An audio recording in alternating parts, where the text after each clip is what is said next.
আমরা দেখলাম কিছুক্ষণ আগেই এসএসসির চেয়ারম্যান প্রেস কনফারেন্সে নানা রকম বার্তা দিলেন এবং তিনি এটা উল্লেখ করলেন যে 7 তারিখের একটা অর্ডার আছে। সেটা কিসের অর্ডার আপনারা সকলেই জানেন। আরেকটা দিলেন যে পুজোর আগে গ্রুপ সি এবং গ্রুপ ডিদের রেজাল্ট বেরোবে। কথা হচ্ছে তার আগে আপনারা একটু ভিডিওটা দেখে নিন, তারপরে না হয় কথাটা বলি। রিক্রুটমেন্টে কাজ চলছে, আমাদের স্টেট লেভেল সিলেকশন টেস্ট 2025-এ কাজ চলছে। এরতে খুব দ্রুত গতিতে কাজ করার পরিকল্পনা নিয়েছি। যত তাড়া করে হোক the recruitment process will be completed. আমরা অনারেবল সুপ্রিম কোর্টের ডাইরেকশনে ওটা করা হচ্ছে as per orders from time to time. তো ওটা আমরা সবসময় as per the direction of the court আমরা এগোচ্ছি।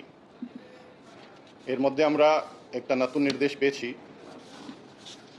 7th অগস্টে আমাদের বিসিডব্লিউ ডিপার্টমেন্ট থেকে regarding the rosters that would be applicable. তো ওটা আমরা আমাদের যে অ্যাডভোকেট আছেন এবং টেকনিক্যাল আছেন ওদের আমরা ডাইরেকশন সিক করেছি, ক্লারিফিকেশন চাইছি এবং ওর জন্য আমাদের যে কাউন্সিলিং ছিল 14th অগস্ট থেকে as per rules and as per guidance of our technical team ওটা আমরা এগোবো।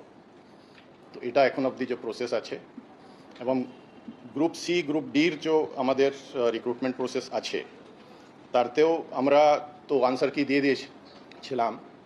তো ওদের আবার আমরা চেষ্টা করছি কি বিফোর পূজাস ও আমরা ওদের যাতে রেজাল্ট বার করতে পারি।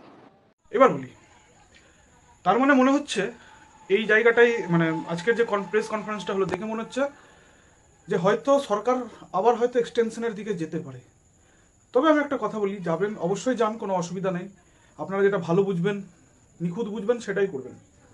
তো টিচাররা যেমন এক্সটেনশনে রয়েছে, যদি পাই এর 31 আগস্টের পরে, তো শিক্ষাকর্মীদেরও এক্সটেনশনের ব্যবস্থা করুন, কারণ তারাও খুব মানে অবস্থা পুরোপুরি খারাপ।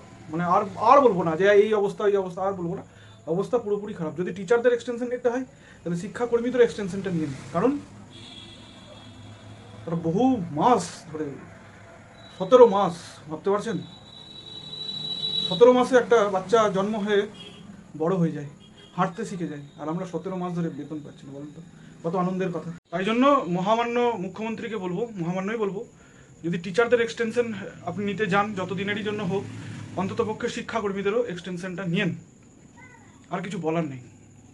হ্যাঁ, তবে একটা জিনিস যেটা মনে হলো দেখে, 31 আগস্টের আগে কিছু পূরণ হোক না হোক সুপ্রিম কোর্টের অর্ডারে, তবে 4টে স্বামীজি ঠিক নিয়োগ পেয়ে গেছে, আর কিছু বলার নেই।